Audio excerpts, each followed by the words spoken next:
इन खबर चैनल को सब्सक्राइब करें और बेल आइकन दबाना ना भूलें। नमस्कार, मैं विद्याशंकर तिवारी हूं और बात करेंगे मैनपुरी लोकसभा सीट की तीसरे चरण यानी कि 23 अप्रैल को जिन लोकसभा सीटों पे मतदान होना है उनमें पश्चिमी उत्तर प्रदेश की 10 लोकसभा सीटें हैं, जिसमें कि वो मैनपुरी लोकसभा सीट भी है जो कि मुलायम सिंह यादव की गढ़ मानी जाती है, यानी कि सैफई कुनबे की वो गढ़ सीट है। पिछली बार वो यहाँ से भी चुनाव जीते थे और आजमगढ़ से भी चुनाव जीते थे, लेकिन बाद में उन्होंने ये सीट छोड़ दी थी और भतीजा तेज प्रताप बाद में चुनाव जीत करके संसद में पहुंचे थे। लेकिन इस बार उन्होंने आजमगढ़ से चुनाव लड़ने के बजाय मैनपुरी से ही चुनाव लड़ने का फैसला किया है और आजमगढ़ से बेटे अखिलेश यादव चुनाव लड़ रहे हैं। क्या वहाँ का समीकरण बन रहा है, इस पे बातचीत करते हैं। देखिए, वो मैनपुरी चूँकि मुलायम सिंह यादव का गढ़ है, इसलिए उनको हराना तो किसी भी पार्टी के लिए बहुत मुश्किल है। अब लड़ाई इस बात की हो रही है कि कैसे उनके जीत की मार्जिन को कम किया जाए। बीजेपी पूरा दम लगा के इसलिए लड़ना चाहती है क्योंकि उसे संदेश भी देना है।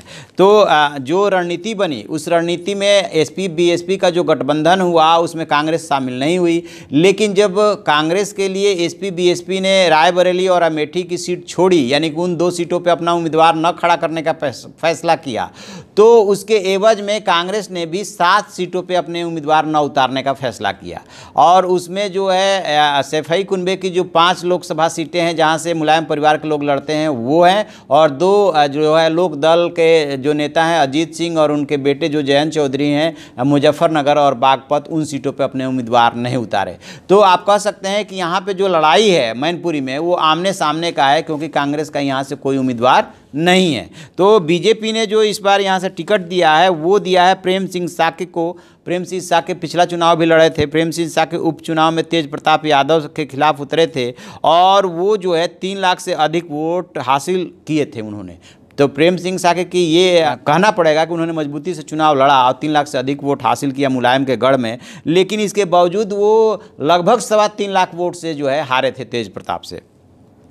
इस बार भी जो है बीजेपी ने जो दांव लगाया है वो प्रेम सिंह साके पे ही लगाया है, क्योंकि माना ये जाता है कि यहाँ पे जो 35% के आसपास जो यादव वोटर हैं उनके बाद यदि या उनके बराबर यदि कोई किसी का वोट है तो वो साके समुदाय ही है।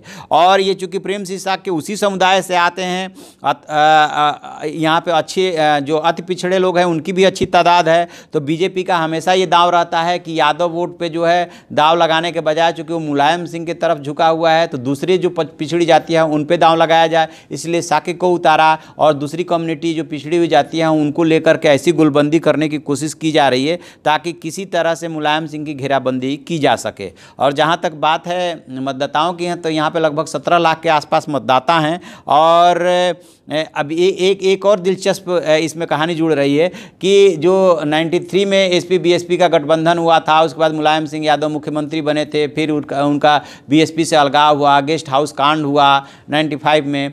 उसके बाद जो है बीएसपी प्रमुख जो है मायावती और मुलायम सिंह यादव की कभी देखा देखी आमने सामने नहीं होती थी, लेकिन इसी क्रम में जो 23 अप्रैल को चुनाव होने जा रहा है, कहा यह जा रहा है कि मायावती उनके पक्ष में जो है सभा करेंगी। तो अब देखते हैं, ये भी एक दिलचस्प घटना होगी क्योंकि इतने दिनों बाद दोनों नेता आमने सामने आएंगे और मायावती मुलायम सिंह के लिए वोट मांगेंगी कि क्या परिस्थितियाँ बनती है। बहरहाल अभी वहाँ का चुनावी गणित यही है कि बीजेपी किसी तरह से साके पे दाव लगा करके इस गढ़ में जो है उनको कमज़ोर करना चाहती है। फिलहाल बीजेपी इसी रणनीति पे काम कर रही है। तो इसमें और जो भी डेवलपमेंट होगा हम आपको बताते रहेंगे। आप देखते रहिए हमारा डिजिटल चैनल इन खबर। उसे लाइक कीजिए, शेयर कीजिए और कमेंट बॉक्स में जाके कमेंट जरूर करें। Thank you.